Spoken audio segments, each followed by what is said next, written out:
Good day and welcome into YCN Sports Talk. I'm your host, Jeremy Stout, Dave Collins, alongside me for the next 30 minutes, and we're going to keep you company and try and get better predictions than I did last week. Oh, what's wrong, Jeremy? Wow. You took the I'm the one that took the Jets, right? Oh, I'm not even going to get to that. Okay. I'm just Yeah, it talking was ugly. baseball. Okay. The Red Sox. We're going to get right into that and talk a little bit.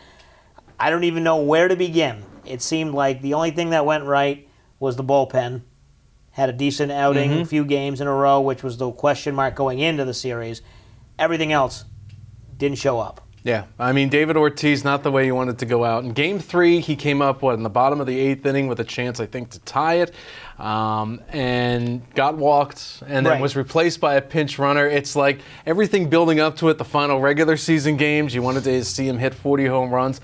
It just wasn't the case. It just didn't happen. Sort of like goes out with a fizzle. Great career, but not the way the Red Sox or David Ortiz wanted to end it. Kind of melodramatic right now, and Cleveland is just plowing through people. Right, and we'll get into that as we get into it, where they are going into the ALCS, obviously, and let's go back to that series. Really, honestly, disappointing from a Red Sox standpoint, but even from a baseball standpoint, you really thought these two teams matched up and they could have an exciting series. Not the case at all.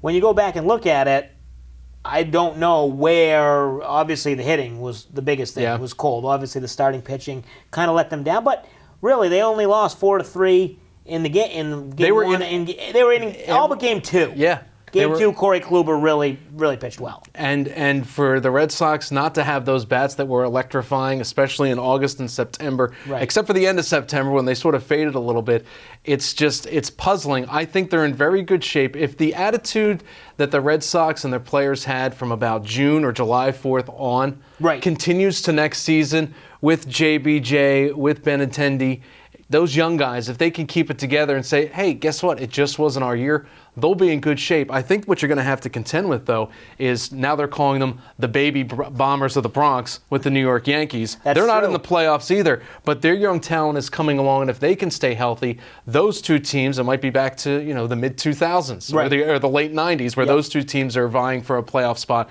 in the AL East. Right, and I think you put it really good when you said it just was not meant to be, because it's hard to look at a team with so much talent on the offensive side and wonder how they only could score 7 runs or whatever it was in 3 games, and there's really no explanation. And I know a lot of people are going to try and explain it and say, well, they kind of rested down the stretch, or they gave up on home field advantage and that would have been a big deal. Well, they didn't score many runs at home in Game 3, so I don't know how big of a deal that would have been. I know it sounds like kind of a cop-out, but sometimes it's just hard to win in Major League Baseball, and the Indians won 3 before the Red Sox won any. Well, it's amazing that the pitching really wasn't the factor. It contributed to it, but it was the hitting right there. When you've got, literally probably, 3 coaches on the Red Sox that all have some form of pitching background or pitching coaching experience.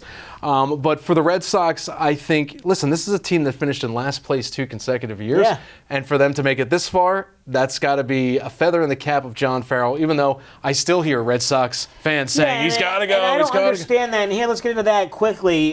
Going towards next season, you mentioned the players. And obviously Farrell is going to be back. Dombrowski has assured him of that, possibly even picking up the extension, but they're not sure yet.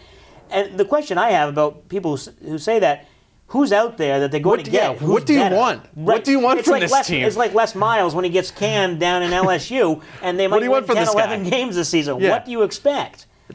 You got a big payroll. I mean, what do you want the manager to do? There's 30 teams in baseball. If you're the one out of the 30 that wins the World Series, you're doing a heck of a job. If you're the one of the 8 that make the playoffs, one of the 4 in the American League, I think you did a pretty good job. And look at the AL East. You had the Yankees contending. You had Tampa Bay wasn't that good this year, but you got Toronto and Baltimore that were right there with you. You've got good managers in all those teams. Showalter, Gibbons, Girardi.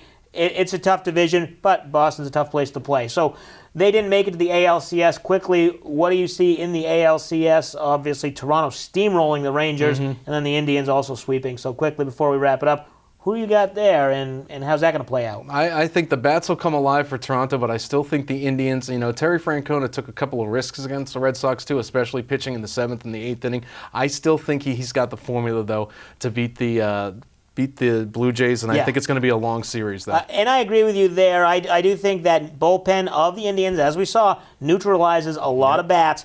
Give credit to Francona, the way he manages the bullpen, and the players who get the outs. You saw Andrew Miller, Cody Allen, Brian Shaw, Otero really get some good outs. I think that's going to be the difference, and the Indians do win it 6 or 7. I think so too, and people still have to remember Terry Francona was a manager of the Philadelphia Phillies in the mid-2000s when they were awful. He's come a long way, winning World Series with Boston and maybe taking Cleveland to the World Series as well. Exactly. So that's going to be coming up starting on Friday night. We're going to take a quick break. We're going to come back and get over to the National League side of things when we come back. You're watching YCN Sports Talk.